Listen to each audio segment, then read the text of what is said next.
اس channel کے ذریعے پیش کیے جانے والے مختلف دینی پروگراموں سے فائدہ اٹھانے کے لیے ہمارے اس چینل کو آپ خود بھی سبسکرائب کر لیں اور نئی ویڈیوز کے نوٹیفیکیشن کے لیے بیل آئیکن کو پریس کر لیں اور ساتھ ساتھ دوسروں کو شیئر کر کے ثواب جاریہ حاصل کریں۔ الحمد لله نحمده ونستعينه ونستغفره ونؤمن به ونتوكل عليه ونعوذ بالله من شرور أنفسنا ومن سيئات أعمالنا من يهد الله فلا مضل له ومن يضلل فلا هادي له ونشهد أن لا إله إلا الله وحده لا شريك له ونشهد أن سيدنا ونبينا وحبيبنا وشفيعنا وسندنا وقدوتنا ومولانا محمدا عبده ورسوله صلى الله تبارك وتعالى عليه وعلى آله وأصحابه وذرياته وأهل بيته وبارك وسلم تسليما كثيرا كثيرا. أما بعد فقد قال الله سبحانه وتعالى أعوذ بالله من الشيطان الرجيم بسم الله الرحمن الرحيم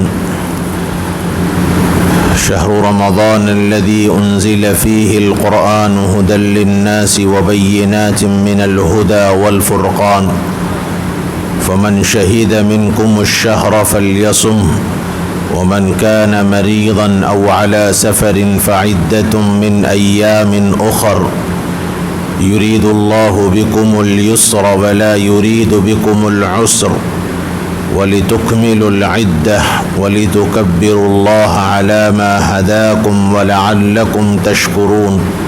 صدق الله العظيم.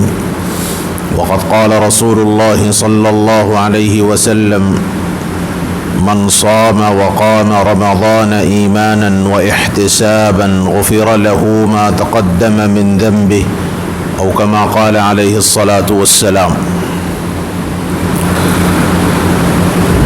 محترم بزرگوں، عزیز بھائیوں،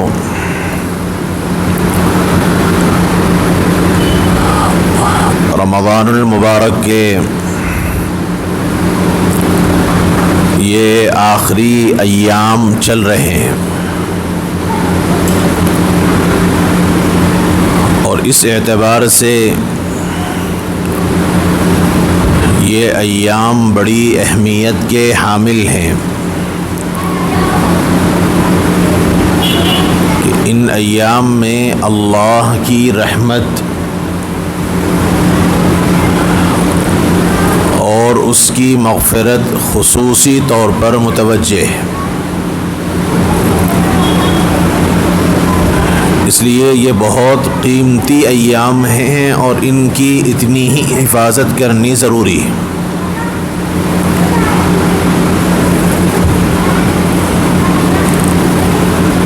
دو تین باتیں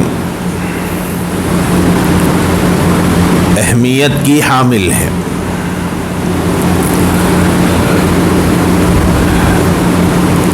اللہ رب العزت کو یہ اختیار ہے اور یہ حق ہے کہ وہ اپنے بندوں کی مختلف طریقوں سے آزمائش کرے اور یہ آزمائش اہل ایمان کے لیے درجات کے بڑھنے کا سبب ہے اور اللہ کے نافرمانوں کے واسطے یہ ایک عذاب کی شکل ہے. اہل ایمان پر مختلف قسم کی آزمائشیں، اللہ تعالیٰ کی طرف سے امتحانات کا سلسلہ رہے گا، ہر وقت رہے گا،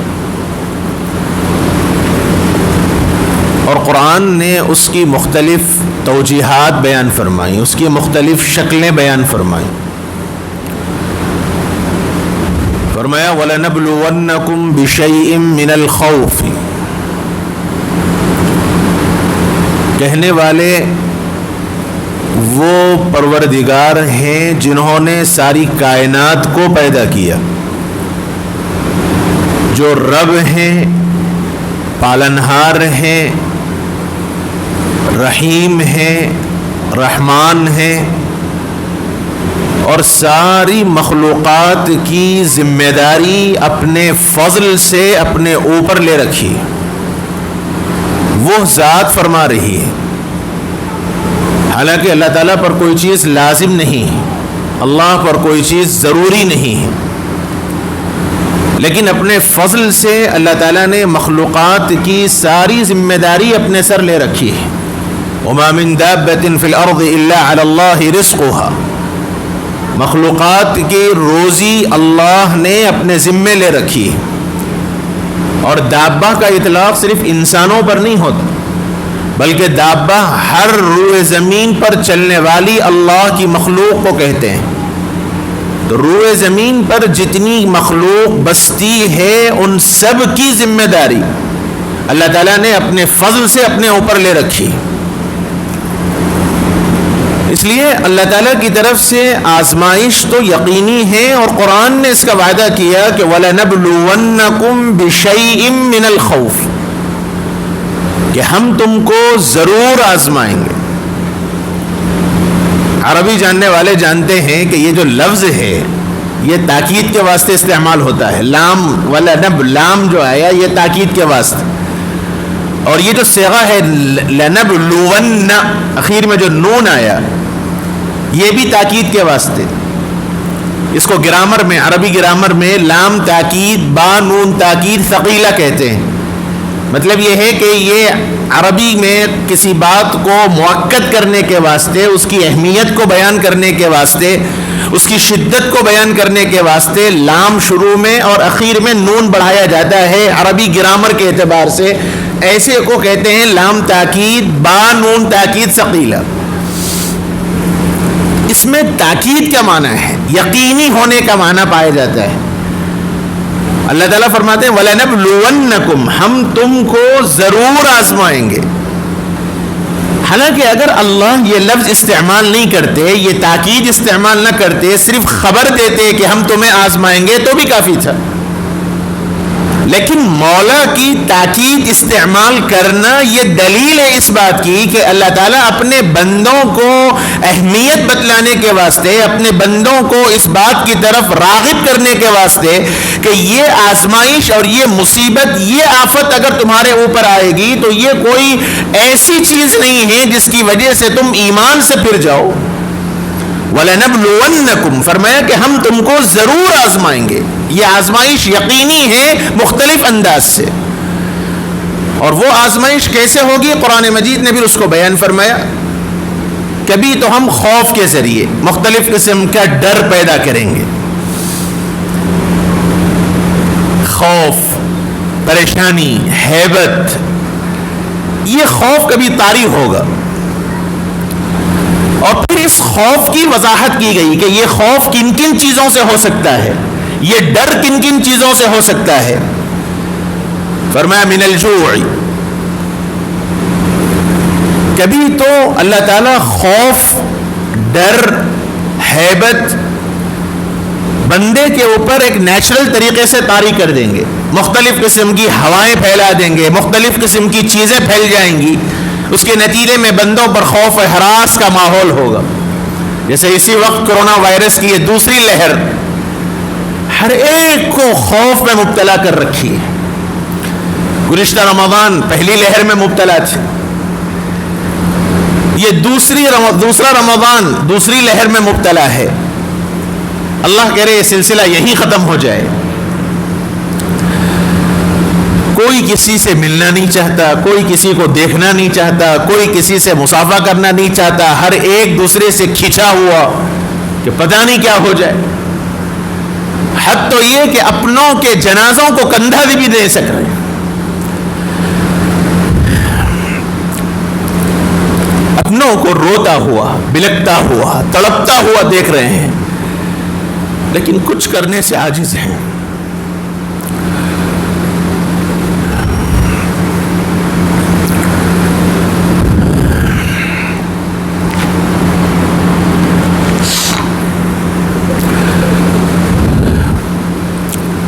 یہ آزمائش ہے اللہ کی. ایک بوڑھے باپ کے نگاہوں کے سامنے اس کا نوجوان بیٹا سانس نہ آنے کی وجہ سے تکلیف میں ہے. ایک ہٹا کٹا نوجوان اپنی طاقت کے بل پر سب کچھ کر سکتا ہے، لیکن اس کی نگاہوں کے سامنے اس کی سسکتی ہوئی ماں تڑپ رہی ہے، لیکن وہ چاہ کر بھی کچھ نہیں کر پاتا. اللہ تعالیٰ فرماتے ہیں وَلَنَبْلُوَنَّكُمْ بِشَيْءٍ مِّنَ الْخَوْفِ. اور پھر اللہ تعالیٰ نے بھی عجیب لفظ استعمال کیا، فرمایا شیء، تھوڑا کچھ. اس لیے کہ اگر پورا خوف طاری کر دیا جائے تو بندوں کا سانس لینا دو بھر ہو جائے. تھوڑا صرف ایک حصہ ہم تم کو آزمائیں گے. اور اس خوف کا کبھی شکل یہ ہوگی کہ اللہ تعالیٰ تمہارے مال میں کمی کر دیں گے، والجوع، قحط ہو جائے گا، چیزیں قلت میں ہو جائیں گی، لوگوں کو فاقہ ہوگا، کھانے کی چیزیں دستیاب نہیں ہوں گی. پھر فرمایا وَنَقْصٍ مِّنَ الْأَمْوَالِ، کبھی مالوں میں کمی کر کے. اور آگے چل کے فرمایا وَالْأَنفُسِ، کبھی جان لے کر. جان اللہ کی ہے، ان کو حق ہے. ہمارے پاس ہماری جان اپنی نہیں ہے، یہ جان انہی کی دی ہوئی ہے، یہ سارے اعضاء ان کے دیے ہوئے ہیں. اس سلسلے میں میرا اپنا کچھ نہیں ہے. میرا اپنا، میرا جسم، میری آنکھ، میرا پاؤں، میرا ہاتھ، میری جان، میرا کچھ نہیں ہے، سب کچھ ان کا ہے. میرا اپنا کچھ نہیں ہے، جو کچھ ہے سو ان کا. حضرت صوفی صاحب رحمۃ اللہ علیہ کا شعر ہے، ہمارے حضرت والا دامت برکاتہم کے والد محترم کا. میرا اپنا کچھ نہیں ہے، جو کچھ ہے سو ان کا. یعنی میرے جسم میں میرا اپنا کچھ نہیں ہے، جو کچھ ہے وہ اللہ کا دیا ہوا ہے. میرا اپنا کچھ نہیں ہے، جو کچھ ہے سو ان کا. اور تیرا بھی آیا ہے، میرا اپنا کچھ نہیں ہے، جو کچھ ہے سو تیرا. پھر آگے فرمایا تیرا تجھ کو دینے میں کیا جاتا ہے میرا. میرا کیا ہے؟ میں اگر آپ کے پاس 200 روپے امانت رکھا ہوں کہ صاحب یہ آپ اپنے پاس رکھ لیں، میں کچھ دنوں کے بعد آپ سے لے لوں گا، تو آپ کو اختیار نہیں ہے کہ آپ اس میں خرچ کر لیں. وہ آپ کے پاس امانت ہے، میں جب بھی آپ سے مطالبہ کروں گا آپ کو ہر صورت میں دینا ہے، اور نہ دیں گے تو یہ دنیا میں نہ دے، اللہ کے پاس تو پکڑ ہوگی. اور اگر وہی 200 روپے میں آپ کو ہدیہ دے دوں کہ صاحب آپ یہ میری طرف سے ہدیہ رکھ لیں، اب آپ کو اختیار ہے، یا تو آپ رکھ لیں، کسی کو دے دیں، خیرات کر دیں، آپ کی مرضی. تو یہ دنیا میں جو کچھ انسان کے پاس ہے وہ سب کچھ امانت ہے، وہ اللہ کی امانت ہے، اور اللہ کو حق ہے اپنی امانت وہ اپنی واپس لے لے. بندے کے پاس اگر جان ہے تو وہ اللہ کی امانت ہے، اور اللہ تعالیٰ کو حق ہے کہ وہ اپنے بندے سے اپنی امانت کو جب چاہے جب لے لے. یہی فرق ہے ایک ایمان والے میں اور ایک غیر مسلم میں. ٹیک چھوڑیے صاحب، جو لوگ ٹیک لگائے ہوئے ہیں ٹیک چھوڑیے. کمر میں درد ہے الگ بات ہے. جو ایمان والا ہے اس کا یہ یقین ہے، اس کا یہ ایمان ہے کہ میرا کچھ نہیں ہے، اللہ کا سب کچھ ہے. اور جو غیر مسلم ہے، جو آدمی ایمان نہیں رکھتا اللہ کی ذات پر، وہ واویلا مچاتا ہے، وہ یہ سمجھتا ہے کہ اس کا سب کچھ لٹ گیا. اللہ تعالیٰ نے اہل ایمان کو یہ خوشخبری دی ہے کہ ہم تو تم کو آزمائیں گے، جان سے بھی آزمائیں گے، مال سے بھی آزمائیں گے، ڈر اور خوف پیدا کر کے بھی آزمائیں گے. اور ایسے موقع پر جو آدمی صبر کرتا ہے، حضور اکرم صلی اللہ علیہ وسلم پر اللہ تعالیٰ نے یہ آیت نازل فرمائی اور فرمایا وَبَشِّرِ الصَّابِرِينَ. اللہ کے نبی آپ صبر کرنے والوں کو خوشخبری دے دیجئے. الذین اذا اصابتهم مصیبہ، اور یہ وہ صابر لوگ ہیں، یہ وہ صبر کرنے والے لوگ ہیں کہ اگر ان پر جب کوئی مصیبت آتی ہے تو وہ ایک ہی جملہ کہتے ہیں انا للہ و انا الیہ راجعون. یہ جملہ ہم نے تو یہ الگ بات ہے کہ موت کے لیے متعین کر دیا، موت کی خبر آئے گی تو ہی زبان پہ انا للہ و انا الیہ راجعون آئے گا، حالانکہ حکم تو یہ دیا گیا کہ ہر ایک مصیبت پر یہ جملہ پڑھنا ہے، اذا اصابتہم مصیبہ، جب کوئی مصیبت پہنچ جائے، اور ایک مسلمان کو پاؤں میں کانٹا بھی چبھ جائے تو بھی مصیبت ہے۔ اور احادیث کے ذخیرے میں یہ بات ملتی ہے کہ صحابہ کو اگر ٹھوکر بھی لگتی تو وہ انا للہ پڑھا کرتے تھے، انا للہ و انا الیہ راجعون۔ یہ بار بار تصور دلایا گیا کہ ہم اللہ کے واسطے ہیں، ہمارا وجود اللہ کے واسطے ہے، ہماری زندگی اللہ کے واسطے ہے، اور کل کے دن ہم اللہ ہی کی طرف لوٹنے والے ہیں۔ انا للہ و انا الیہ راجعون، ہم اللہ ہی کے واسطے ہیں، اور و انا الیہ راجعون، اور ہم اسی کی طرف لوٹنے والے ہیں۔ یہ بار بار جب تصور قائم کیا جائے گا کہ یہ دنیا میں کچھ نہیں ہے، مجھے تو آخرت میں جانا ہے اور میرے اللہ ہی کی طرف مجھے لوٹ کر جانا ہے، تو پھر انسان کے لیے موت کوئی خوفناک چیز نہیں ہوگی۔ اور یہ بار بار سبق دلایا گیا، اولئک علیہم صلوات من ربہم ورحمہ، فرمایا کہ یہ وہ لوگ ہیں کہ ان پر ان کے رب کی طرف سے رحمتیں اور برکتیں نازل ہوتی ہیں۔ اس لیے میرے بھائیوں، خوف اور ہراس اور ڈر، یہ جو عام طور پر اس وقت ہم لوگوں پر چھایا ہوا ہے، اس خوف سے ہم کو باہر آنے کی ضرورت ہے، اور خوف سے باہر نکالنے کی ضرورت ہے۔ اور یہ عاجز تو ہر ایک بھائی سے گزارش کرتا ہے کہ یہ کچھ دنوں کے واسطے یہ میڈیا کو دیکھنا بند کر دیں۔ سب سے بڑا ہتھیار، فساد کی جڑ یہ میڈیا ہے۔ واٹس ایپ، فیس بک، جب بھی آپ کھولیں گے کسی نہ کسی کے مبتلا ہونے کی، کسی نہ کسی کے انتقال ہی کی خبر ہے۔ اور ہم لوگوں میں سے اس لیے کہہ رہا ہوں، میں اپنے آپ کو مخاطب کر رہا ہوں، پہلے آپ لوگوں کو نہیں کہتا، میں کوئی ایسا ترمچی نہیں ہوں کہ مجھے ہر ایک کی اطلاع کی ضرورت ہے۔ دعا کرنے چاہیے، اہتمام کیجیے، رمضان کے آخری ایام ہیں، ایک ایک ساعت قیمتی ہے، ایک ایک لمحہ قیمتی ہے، ایک ایک وقت الوداعی ہے۔ ہم لوگوں نے الوداعی جمعہ قرار دے لیا، الوداعی جمعہ کوئی چیز نہیں ہے، ہر ایک لمحہ الوداع ہے، ہر ایک لمحہ الوداع ہے۔ ہمارا اپنا جب کوئی ہم سے جدا ہونے والا ہوتا ہے، جب کوئی جانے والا ہوتا ہے، تو ایک ایک لمحہ گنتا ہے۔ عام طور پر ہمارے اپنے جب کوئی باہر جاتے ہیں کمانے کے واسطے، گلف کنٹریز میں یا باہر انگریزی ممالک میں، تو آنے کے واسطے بھی خوشی کے واسطے ایام گنتے ہیں، اور جانے کے ایام بھی گنے جاتے ہیں۔ 4 دن باقی رہ گئے، 3 دن باقی رہ گئے، 2 دن باقی رہ گئے، اب اتنے گھنٹے باقی رہ گئے۔ گھر والے بھی گنتے ہیں اور مرد بھی گنتا ہے، ایک ایک لمحہ۔ وہ یہ نہیں سمجھتا کہ صاحب یہ آخری اتوار ہے، یہ پہلا آخری ہفتہ ہے، یا آخری جمعہ ہے۔ زندگی کا ایک ایک لمحہ آخری سمجھتا ہے، الوداعی سمجھتا ہے۔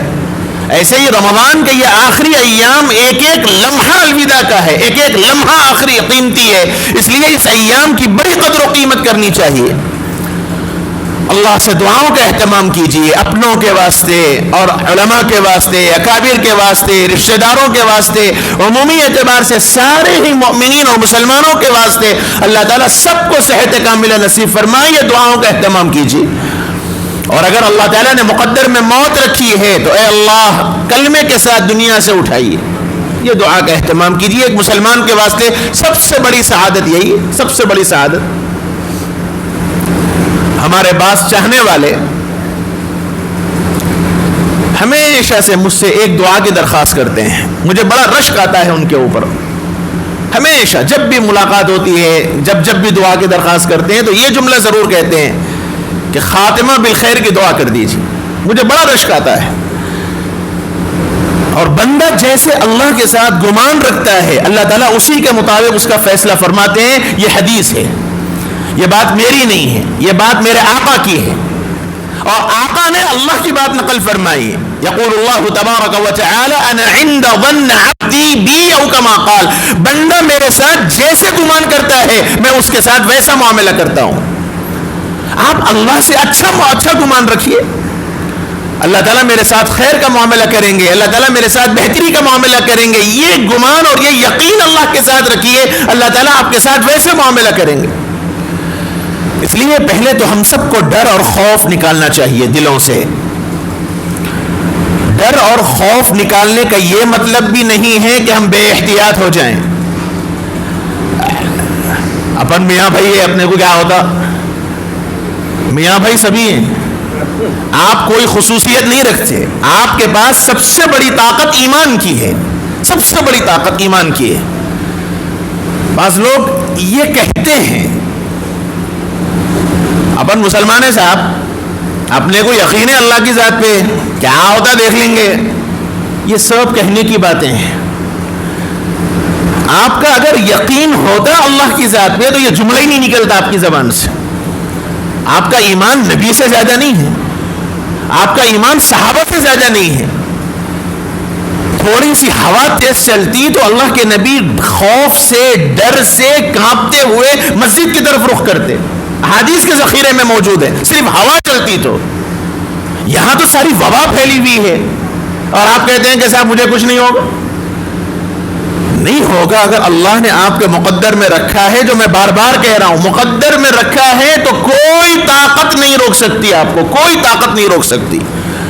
اور اگر مقدر میں آپ کے نہیں ہے تو آپ لاکھ احتیاط نہ کر لیں, اللہ پاک آپ کو محفوظ رکھیں گے انشاءاللہ, محفوظ رکھیں گے انشاءاللہ. کتنے لوگ ہیں بیماریوں کے, اپنے رشتہ داروں کے ساتھ, اپنے قریبی لوگوں کے ساتھ, اپنے اعزہ کے ساتھ, یہ کورونا وائرس میں کے مرض میں مبتلا میں تیمارداری میں رہے, عیادت میں رہے, 24 گھنٹے ان کے ساتھ رہے. اللہ پاک نے ان کو محفوظ کر رکھا ہے الحمدللہ, اور اللہ کرے ہمیشہ وہ محفوظ رہے. ہوتا وہی ہے. اس لیے میرے بھائیوں احتیاط ضرور کیجیے. احتیاط اسلام کا حکم ہے, احتیاط اسلام کا حکم ہے. اسلام نے تعلیم دی ہے احتیاط کرنے کی, اس لیے آپ احتیاط ضرور کیجیے. دوسری بات, اس موقع پر جو بالکل چند گزارشات کرنی ہیں وہ یہ ہے کہ یہ آخری ایام ہیں, آخری تاقراتیں ہیں, بلکہ آخری راتیں ہیں. توبہ, استغفار, انابت, اللہ کی طرف رجوع کیجیے. یہ موقع بڑا غنیمت ہے. نائٹ کرفیو کی شکل میں وقت قیمتی ملا ہے, ورنہ سبھی جانتے ہیں حیدرآباد کا ماحول کیا ہے. رات ہوٹلوں میں آباد, حلیموں میں آباد. حد یہ ہے کہ شہر میں ہوٹلیں, 2-4 ہوٹلیں تو حیدرآباد کی ایسی مشہور ہیں کہ وہاں شہر ہی کے واسطے پورا راستہ بلاک کر دیا جاتا ہے, ٹیبلیں ڈال دی جاتی ہیں اور باضابطہ مشہور کھچڑی کھٹا قیمے کے ایڈ آتے ہیں شہر میں دستیاب ہے, اور بڑے نوجوان دھڑلے کے ساتھ گھر چھوڑ کے روڈوں پر سحر کرتے ہیں. یہ ہمارا ماحول ہے حیدرآباد کا. اللہ تعالیٰ کی طرف سے مسلط کیے گئے یہ حالات سمجھنا چاہیے, اور یہ حق ہے. مولا اپنے بندوں کو اپنی طرف رجوع کرنے کے واسطے حالات لاتے ہیں. بسا اوقات بعض چیزیں ہمیں گراں دکھتی ہیں, تکلیف دہ ہوتی ہیں, لیکن اس کے پیچھے جو مصلحت ہوتی ہے ان کی, اس مصلحت کو ہم نہیں سمجھ پاتے. اس لیے قرآن مجید نے کہا وَعَسَىٰ أَن تُحِبُّوا شَيْئًا وَهُوَ شَرٌّ لَكُمْ. بہت سی چیزیں ایسی ہوتی ہیں جن کو تم پسند کرتے ہو, جن کو تم چاہتے ہو کہ وہ ہو جائے, لیکن وہ حقیقتاً تمہارے لیے نقصان دہ ہوتی ہیں. اور یہ کہا وَعَسَىٰ أَن تَكْرَهُوا شَيْئًا وَهُوَ خَيْرٌ لَكُمْ. اور بعض چیزیں ایسی ہوتی ہیں جس کو تم ناپسند کرتے ہو, پسند نہیں کرتی, یہ نہیں ہوتا تو اچھا تھا, یہ نہیں ہوتا تو اچھا تھا, لیکن اس میں تمہارے لیے بڑی خیر مصلحت چھپی ہوئی ہوتی ہے. یہ حالات آ رہے ہیں, بظاہر خوف میں, پریشانی میں, ڈر میں, بیماری میں, اپنوں کے جدا ہونے میں ہر ایک مبتلا ہے.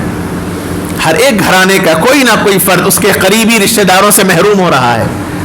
لیکن انشاءاللہ یقین ہے اس عاجز کا, بلکہ ہر مسلمان کا یقین ہے انشاءاللہ کہ اس کے پیچھے اللہ تعالیٰ کی بہت بڑی مصلحت کار فرما ہے, اور انشاءاللہ اس سے اسلام اور مسلمانوں کا اس ملک کے اندر بڑا خیر ہونے والا ہے انشاءاللہ, انشاءاللہ. اس لیے میرے بھائیوں یہ اوقات کو بڑے غنیمت سمجھیے. سب سے اہم چیز, چند راتیں باقی رہ گئی, چند راتیں, اہتمام کیجئے عبادتوں کرنے کا, راتیں اللہ کے سامنے توبہ انابت استغفار کرنے کا، اپنے گھر والوں کے ساتھ بیٹھ کر توبہ رجوع کیجیے، اللہ کی طرف مانگیے جو آپ سے ہو سکے۔ قرآن پڑھنا آتا ہو تو قرآن کی کثرت کیجیے، ذکر و اذکار کیجیے، اور خاص طور پر درود شریف کی کثرت کیجیے، درود شریف کی کثرت کیجیے۔ بعض بزرگان دین کے معمولات میں اور بعض بزرگان دین کے اقوال میں یہ بات ملتی ہے کہ جس جگہ کوئی آفت مصیبت آ جائے، جس جگہ کوئی آفت اور مصیبت آ جائے، اس جگہ پر کثرت سے درود شریف کا اہتمام، یقین ہے کہ اللہ درود کی برکت سے اس جگہ سے آفت اور مصیبت کو ختم کر دے گا۔ یہ تجربہ ہے بزرگان دین کا، اس لیے اہتمام کیجیے، درود شریف کی کثرت کیجیے، چلتے پھرتے اٹھتے بیٹھتے اللہ کا ذکر کیجیے۔ دوسرا مسئلہ، طاق راتوں کا اہتمام، جیسے آج 25ویں شب ہے، پھر 2 دن کے بعد 27ویں ہے، پھر اس کے بعد 29ویں شب ہے، اس کا اہتمام کیجیے۔ شب قدر صرف 27 کو نہیں ہے، شب قدر 5 راتوں میں ہے، 21 23 25 27 29۔ اکثر تجربہ یہ ہے کہ 27 کو ہوتی ہے، ورنہ 5 راتوں میں حضور نے شب قدر کو تلاش کرنے کا حکم کیا ہے۔ 2 راتیں تو گزر گئی، جنہوں نے عبادتوں میں گزارا وہ قابل مبارکباد ہیں، اور جنہوں نے ضائع کر دیا ان کو رجوع کرنا چاہیے اللہ کی طرف۔ آج 1 رات باقی ہے، پھر اگلی 2 راتیں ہیں، ایک رات کا اہتمام کیجیے۔ اور تیسرا کام جو کرنے کا ہے وہ صدقہ اور خیرات ہے، جو آپ سے ہو سکے، چونکہ حدیث کے اندر کہا گیا الصدقات تدفع البلیات او کما قال، صدقے بلیات کو، آفتوں کو ٹالتے ہیں، اس لیے صدقہ اور خیرات کیجیے، اللہ کے راستے میں دیجیے، جو آپ کے اپنے قریبی رشتہ دار ہیں ان تک، جو ضرورت مند ہیں ان تک پہنچائیے، اس کا اہتمام کیجیے۔ اور چوتھی بات، عید الفطر سے پہلے صدقۃ الفطر نکالنے کا اہتمام کرنا ہے۔ نبی اکرم صلی اللہ علیہ وسلم نے فرمایا ادوا صدقاتکم عن کل صغیر وکبیر نصف صاعا من بر او صاعا من تمر او شعیر او کما قال۔ صدقۃ الفطر ہر جاندار کی طرف سے نکالنا ہے، بچہ ہو، بوڑھا ہو، جوان ہو، بیمار ہو، عید کی رات جو باحیات ہے سب کی طرف سے صدقۃ الفطر نکالا جائے گا۔ اور صدقۃ الفطر کی مقدار ہے، اگر گیہوں سے نکالا جائے، گیہوں چاول وغیرہ سے نکالا جائے تو 2.25 کلو احناف کے مسلک کے اعتبار سے، اور شوافع کے مسلک کے اعتبار سے 2.5 کلو 2.5 کلو۔ اس سے پہلے میں نے بتلایا کہ حدیث کے اندر صاع کا لفظ آیا ہے، صاع، اور یہ صاع کی مقدار کتنی ہے اس میں اصل میں اختلاف ہوا ہے، اس لیے حضرت امام ابو حنیفہ رحمۃ اللہ علیہ نے 2.25 کلو والی بات کو راجح قرار دیا، اور امام شافعی رحمۃ اللہ علیہ نے صاع والی روایت میں مد کا اعتبار کرتے ہوئے انہوں نے موجودہ زمانے میں 2.5 کلو وہ مقدار بنتی ہے۔ ایک آدمی کی طرف سے، ایک بچے کی طرف سے، حتیٰ کہ پیدا ہونے والا بچہ بھی ہے تو ہر ایک کی طرف سے 2.25 کلو۔ اور یہ بھی ذہن میں رکھنا چاہیے کہ صدقۃ الفطر میں اعتبار انفع للفقراء کا ہے، غریبوں کا فائدہ کس میں ہے وہ دیکھا جائے گا۔ جس آدمی کے پاس، جو آدمی صاحب نصاب ہے، جس آدمی کے پاس 87 گرام سونا یا 612 گرام چاندی، 612 گرام چاندی کے برابر بھی جس آدمی کے پاس پراپرٹی ہے، پیسہ ہے، جائیداد ہے، ضروریت سے زائد ہے، تو اس آدمی کے اوپر صدقۃ الفطر لازم ہے، اپنی طرف سے، اپنے متعلقین کی طرف سے۔ اور ایک آدمی کا 2.25 کلو کوئی بڑی بات نہیں ہے، ہر آدمی اپنے کھانے کے اعتبار سے۔ اس زمانے میں 65 سے 70 روپے ایک آدمی کا بنتا ہے صدقۃ الفطر، لیکن اللہ تعالیٰ نے جو حیثیت دی ہے اس حیثیت کے اعتبار سے، اگر آپ صاحب حیثیت ہیں الحمدللہ تو آپ کو کشمش سے نکالنا چاہیے 1 سا 3.5 کلو، کھجور سے نکالنا چاہیے اگر آپ صاحب حیثیت ہیں، آخری درجہ کم سے کم گیہوں سے 2.25 کلو۔ ہم لوگوں نے گیہوں اور چاول ہی کو آخری سمجھ رکھا اور سب اسی سے نکالتے ہیں، 70 روپے 65 روپے سے نکال دیا، ختم۔ آپ نے نکال کر کوئی احسان نہیں جتلایا, آپ نے اپنا صدقہ نکالا ہے. حدیث میں حضور نے فرمایا صدقۃ الفطر طہرۃ للصام من اللغو والرفث وطعمۃ للمساکین او کما قال. صدقۃ الفطر اصل میں روزے کی کمیوں کا خلاصہ ہے, یعنی جو روزے میں کمی ہو گئی, گالی گلوچ ہو گئی, کسی کو برا بھلا کہہ دیا, جو روزے میں کمیاں ہوئی ان کمیوں کی تلافی صدقۃ الفطر سے ہوگی. تو اس میں تو آپ ہی کا فائدہ ہے, اور اس کے ساتھ ساتھ غریب اور مسکین آدمی کی ضرورت پوری ہوگی. اس لیے اگر اللہ تعالیٰ نے آپ کو حیثیت دی ہے کہ آپ کھجور سے نکال سکتے ہیں تو 3.5 کلو نکالی. اگر اللہ تعالیٰ نے آپ کو طاقت دی ہے تو آپ کشمش سے نکالیے 3.5 کلو کشمش. اور اگر اللہ تعالیٰ نے آپ کو طاقت دی ہے تو پنیر کا لفظ بھی آیا ہے حدیث کے اندر, پنیر سے نکالیے 3.5 کلو. صرف گیہوں اور چاول وغیرہ یہ نصف سا ہے, یعنی 1.5 کلو, اور بقیہ کھجور ہے, کشمش ہے, اس کی قیمت سے آپ نکالنا چاہیں تو آپ کو 1 سا یعنی 3.5 کلو کی مقدار سے آپ کو نکالنا ہے. اور صدقۃ الفطر عیدگاہ کو جانے سے پہلے پہلے دینا ہے. ساری رات شاپنگ میں گزرتی ہے, اب تو خیر نائٹ کرفیو, اب تو پتہ نہیں کیا ہوگا. پہلے ایسا ہوتا تھا کہ خریدیں گے صاحب, خریدیں گے صاحب, خریدیں گے صاحب, چاند رات بھی پوری رات مارکیٹ میں گزر گئی. اس کے بعد این تھوڑا فجر سے پہلے ذرا کمر سیدھی کرتا ہوں بول کے لیٹے تو پھر وہ عیدگاہ کی نماز کو اٹھاتے اٹھاتے روتے روتے نماز کو بھاگتے تھے. صدقۃ الفطر گیا, اور صدقۃ الفطر عید کی نماز کے بعد صدقۃ الفطر ادا نہیں ہوگا, صدقۃ الفطر ادا نہ کرنے کا گناہ ہوگا. اس لیے اس کا اہتمام کیجئے کہ آپ پہلے نکال دیں, حساب کر لیں, حساب کر کے 1 دن 2 دن پہلے صدقۃ الفطر آپ ادا کر دیں. آخری حد عیدگاہ کو جانے سے پہلے پہلے, عید کی نماز پڑھنے سے پہلے پہلے صدقۃ الفطر آپ کو ادا کر دینا ہے. اس کا اہتمام کیجئے. اور چوتھی اور آخری بات, جیسے گزشتہ جمعہ میں نے عرض کیا کہ اپنے سارے پیسوں کا حساب کر کے زکوٰۃ کا نکال دیجئے. زکوٰۃ میں کوتاہی مت کیجئے, یہ بڑی خطرناک چیز ہے. اور آخری گزارش میرے بھائیوں, عید کے موقع پر اس وقت جو حالات چل رہے ہیں, ان حالات کے پیش نظر تھوڑا سا آپ بھی ہم سب کو حکومت کے بتلائے ہوئے قوانین پر عمل کرنا چاہیے. پابندی کیجیے, احتیاط کیجیے. خاص طور پر گلے ملنا کوئی ضروری نہیں ہے. اس وقت تھوڑا ڈر, دیکھیے صاف میں کہہ رہا ہوں, مصافح معانقہ دل سے ہوتا ہے. دل میں اگر ڈر ہے تو وہ کس کام کا معانقہ اور کس کام کا مصافحہ. آج کل بھی ہم گلے مل رہے ہیں تو نئے طریقے سے گلے مل رہے ہیں. ہونا چاہیے تھا کہ جسم سے جسم ملتا, دل سے دل ملتا. معانقے کا اصل یہ مقصد ہے. لیکن آج کل آپ غور کر لیں, سینے تو سینہ, دل سے دل, خالی گردن سے گردن مل گئی. پیٹ ادھر ہٹ گیا, اس کا جسم ادھر ہٹ گیا, خالی گردن یوں گردن لگا دیا. یہ کوئی معانقہ نہیں ہے.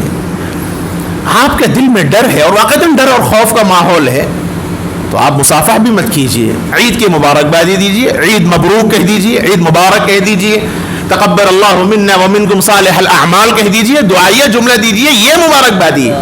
گلے ملنا, مصافحہ کرنا کوئی ضروری نہیں ہے, عید کے ضروریات میں سے نہیں ہے. بعض مرتبہ ہوتا ایسا ہے کہ ایک آدمی نہیں ملنا چاہتا لیکن سامنے والا ہاتھ بڑھا دیتا ہے. اب وہ تکلف میں ڈرتے ڈرتے ہاتھ بڑھاتا ہے, اور آج کل دیکھ رہا ہوں یوں ہو رہا, خالی یوں انگلی سے انگلی لگ رہی. ارے بھائی کیوں زبردستی کر رہے ہو کسی پہ؟ کیا ضرورت ہے مصافحہ کرنے کی آپ کو؟ سامنے والا جب دل سے آپ سے مصافحہ نہیں کرنا چاہتا تو زبردستی کا ٹچ کرنے سے کیا مطلب ہے؟ اور اگر وہ نہیں صاحب میں نہیں مل رہا ہوں, اللہ بہت ہی ہو گیا. یہ سب باتیں ہیں, خام خواہ مسائل میں مبتلا ہیں. اس لیے میرے بھائیوں احتیاط کیجیے. عید خوشی کا دن ہے.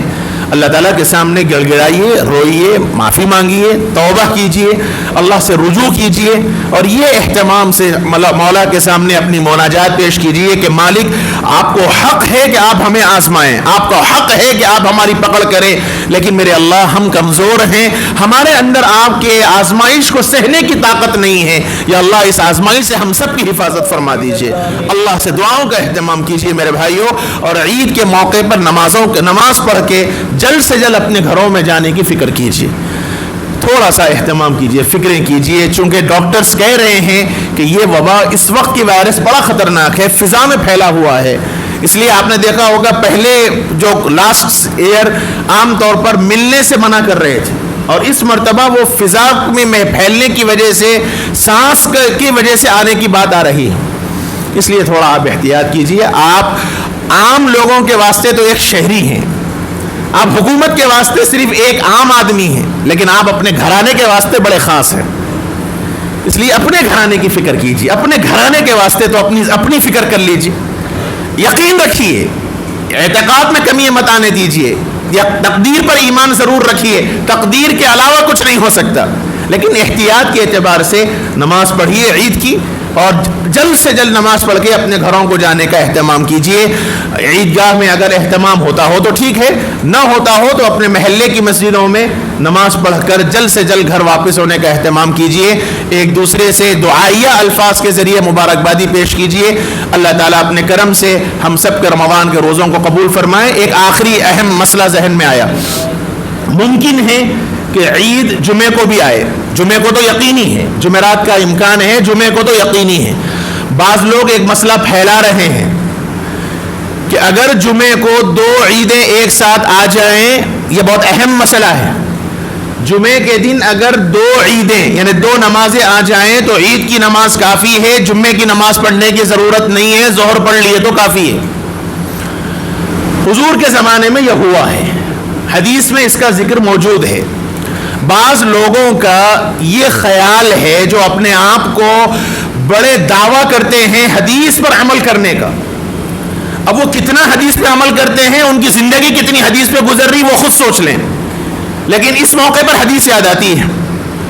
میں یہ مسئلہ آپ کو بتلا دوں کہ اگر جمعے کے دن عید آ جائے تو یہ ہمارے لیے سعادت ہے کہ 2 خطبے ہمیں ملیں گے.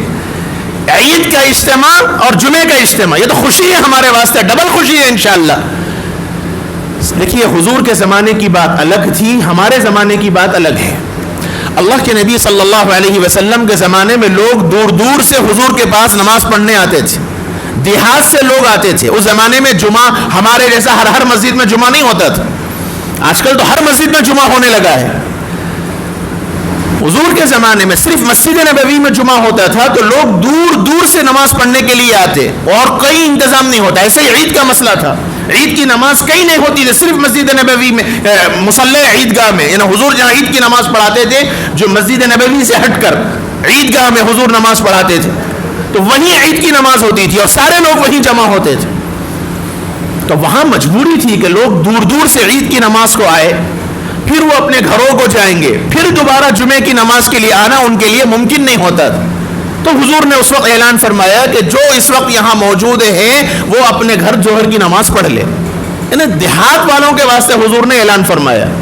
یہاں تو ماشاءاللہ گھر سے نکلے تو مسجد میں جمعہ ہے، تو یہاں کون سا مسئلہ ہے ہم کو. اس لیے عمل بالحدیث کا یہ مطلب نہیں ہے، حدیث کو سمجھنا چاہیے. کس پس منظر میں حضور نے فرمایا، کس بات پہ حضور نے فرمایا، وہ ساری چیزوں کو سامنے رکھنا چاہیے. 2 کتابیں پڑھ کر اپنے آپ کو علامت الدہر سمجھ کے فتوے دے دینا یہ اتنا آسان نہیں ہے. اس لیے اگر جمعے کو عید آتی ہے تو عید کی نماز آپ عیدگاہ میں پڑھیں یا اپنی مسجد میں پڑھیں، لیکن جمعے کی نماز فرض ہے.